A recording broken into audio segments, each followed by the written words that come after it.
Okay, how's it going, everybody? So, we're going to read some more of Wage, Labor, and Capital by Karl Marx. This is a speech he gave to the Working Men's Association in Brussels in 1947. This chapter is chapter 3. See, by what is the price of a commodity determined? Let's go ahead and get into this. Some very skeletal Marxism. I mean, it's Marx and it's early Marx, and it almost feels like a shortened version of Capital in a weird way, from what I've read out of Capital. But we'll go ahead and get into this. Let's see. By what is the price of a commodity determined? By the competition between buyers and sellers, by the relation of the demand to the supply, of the call to the offer. The competition by which the price of a commodity is determined is threefold. The same commodity is offered for sale by various sellers. Whoever sells commodities of the same quality most cheaply is sure to drive the other sellers from the field and to secure the greatest market for himself. The sellers therefore fight among themselves for the sales for the market. Each one of them wishes to sell and to sell as much as possible, and if possible, to sell alone to the exclusion of all other sellers. Each one sells cheaper than the other. Thus, there takes place a competition among the sellers, which forces down the price of the commodities offered by them. But there is also a competition among the buyers. This, upon its side, causes the price of the proffered commodities to rise. Finally, there is competition between the buyers and the sellers. These wish to purchase as cheaply as possible, those to sell as dearly as possible. The result of this competition between buyers and sellers will depend upon the relations between the two above-mentioned camps of competitors, i.e., upon whether the competition in the army of buyers or the competition in the army of sellers is stronger. Industry leads the two great armies into the field against each other, and each of these again is engaged in a battle among its own troops and its own ranks. The army among whose troops there is less fighting carries off the victory over the opposing host. Let us suppose that there are 100 bales of cotton in the market, and at the same time purchasers for 1,000 bales of cotton. In this case, the demand is 10 times greater than the supply. Competition among the buyers, then, will be very strong. Each of them tries to get hold of one bale, if possible, of the whole 100 bales. This example is no arbitrary supposition. In the history of commerce, we have experienced periods of scarcity of cotton, when some capitalists united together and sought to buy up not 100 bales, but the whole cotton supply of the world. In the given case, then, one buyer seeks to drive the others from the field by offering a relatively higher price for the bales of cotton. The cotton sellers, who perceive the troops of the enemy in the most violent contention among themselves, and who therefore are fully assured of the sale of their whole 100 bales, will beware of pulling one another's hair in order to force down the price of cotton at the very moment in which their opponents race with one another to screw it up high. So all of a sudden, to screw it up, I didn't know that might have been a phrase in 1847. Maybe he's meaning it in a literal sense, like maybe it has a different kind of context in 1847 in England. Okay. So all of a sudden, peace reigns in the army of sellers. They stand opposed to the buyers like one man, fold their arms in philosophic contentment, and their claims would find no limit did not the offers of even the most importunate of buyers have a very definite limit. If then the supply of a commodity is less than the demand for it, competition among the sellers is very slight, or there may be none at all among them. In the same proportion in which this competition decreases, the competition among the buyers increases. Result, a more or less considerable rise in the prices of commodities. It is well known that the opposite case, with opposite result, happens more frequently. Great excess of supply over demand, desperate competition among the sellers, and a lack of buyers force sales of commodities at ridiculously low prices. But what is a rise, and what a fall of prices? What is a high and what a low price? A grain of sand is high when examined through a microscope, and a tower is low when compared with the mountain. And if the price is determined by the relation of supply and demand, by what is the relation of supply and demand determined? Let us turn to the first worthy citizen we meet. He will not hesitate one moment, but, like another Alexander the Great, will cut this metaphysical knot with his multiplication table. He will say to us, quote, if the production of the commodities which I sell has cost me 100 pounds, and out of the sale of these goods I make 110 pounds. Within the year, you understand that's an honest, sound, and reasonable profit. But if in the exchange I receive 120 or 130 pounds, that's a higher profit. And if I should get as much as 200 pounds, that would be an extraordinary and enormous profit." End quote. What is it, then, that serves this citizen as the standard for his profit?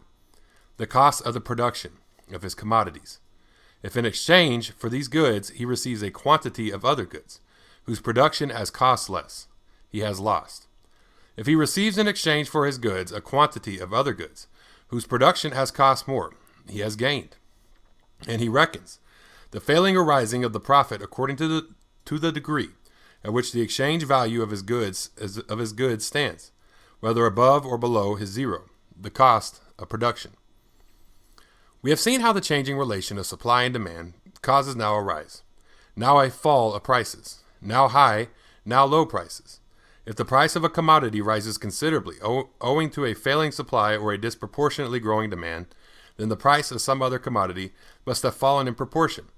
For of course the price of a commodity only expresses in money the proportion in which other commodities will be given in exchange for it. If, for example, the price of a yard of silk rises from 2 to 3 shillings, the price of silver has fallen in relation to the silk, and in the same way, the prices of all other commodities, whose prices have remained stationary, have fallen in relation to the price of silk. A larger quantity of them must be given in exchange in order to obtain the same amount of silk. Now, what will be the consequence of a rise in the price of a particular commodity? A mass of capital will be thrown into the prosperous branch of industry, and this immigration of capital into the provinces of the favored industry will continue until it yields no more than a customary profits, or rather until the price of its products, owing to the overproduction, sinks below the cost of production. Conversely, if the price of a commodity falls below its cost of production, then capital will be withdrawn from the production of this commodity, except in the case of a branch of industry which has become obsolete and is therefore doomed to disappear. The production of such a commodity, that is, its supply, will, owing to this flight of capital, continue to decrease until it corresponds to the demand and the price of the commodity rises again to the level of its cost of production, or rather until the supply has fallen below the demand and its price has again risen above its cost of production. For the current price of a commodity is always either above or below its cost of production. We see how capital continually immigrates out of the province of one industry and immigrates into that of another. The high price produces an excessive immigration, and the low price an excessive immigration. We could show, from another point of view, how not only the supply, but also the demand is determined by the cost of production. But this would lead us too far away from our subject. We have just seen how the fluctuations of supply and demand always bring the price of a commodity back to its cost of production. The actual price of a commodity, indeed, stands always above or below the cost of production, but the rise and fall reciprocally balance each other, so that, within a certain period of time, if the ebbs and flows of the industry are reckoned up together, the commodities will be exchanged for one another in accordance with their cost of production. Their price is thus determined by their cost of production. The determination of price by the cost of production is not to be understood in the sense of the bourgeois economists. The economists say that the average price of commodities equals the cost of production, that this is the law. The anarchic movement, in which the rise is compensated for by a fall and the fall by a rise, they regard as an accident. We might just as well consider the fluctuations as the law, and the determination of the price by cost of production as an accident, as is, in fact, done by certain other economists. But it is precisely these fluctuations which, viewed more closely, carry the most frightful devastation in their train, and, like an earthquake, cause bourgeois society to shake to its very foundations.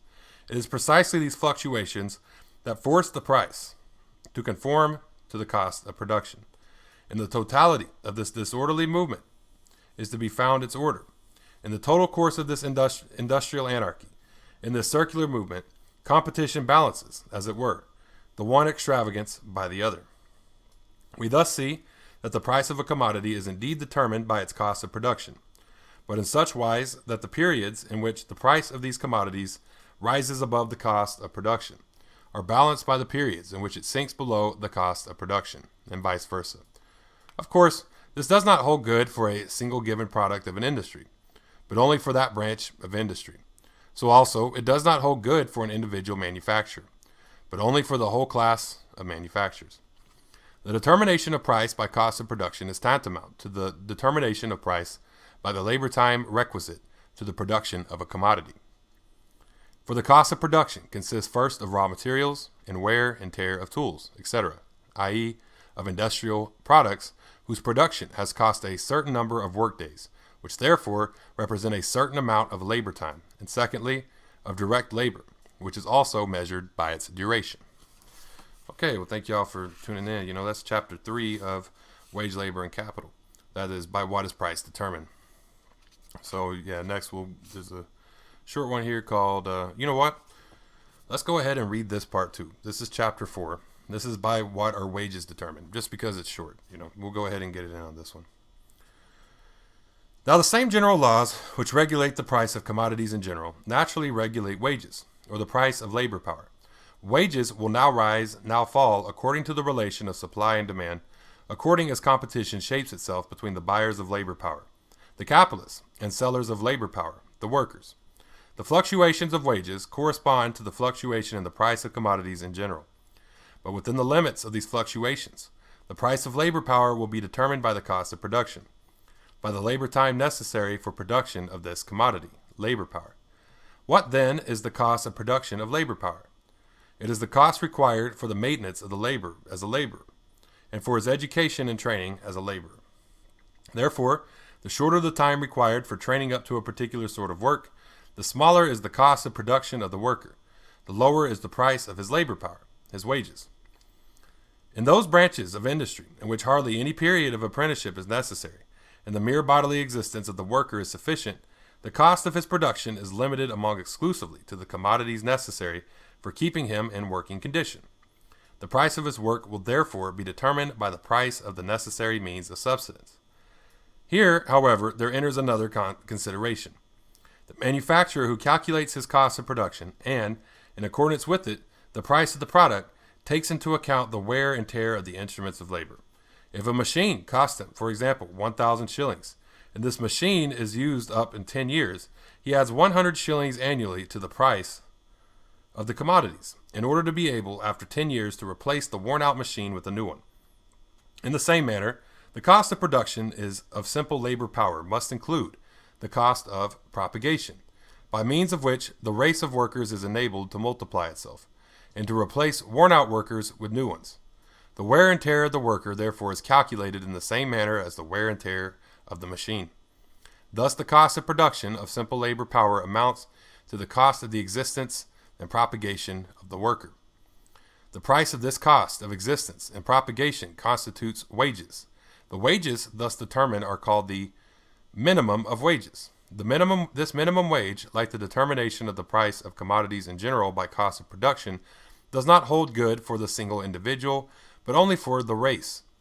Individual workers, indeed, millions of workers, do not receive enough to be able to exist and to propagate themselves. But the wages of the whole working class adjust themselves, within the limits of their fluctuations, to this minimum. Now that we have come to an understanding in regard to the most general laws which govern wages, as well as the price of every other commodity, we can examine our subject more particularly. Okay, so that was also chapter 4, by what are wages determined. Pretty good little chapter there. Okay, so we're going to get more into this after a while. Well, thank y'all for tuning in. Facebook, hit subscribe on YouTube, but also get notifications. Hit the notification button. When I got new stuff coming out.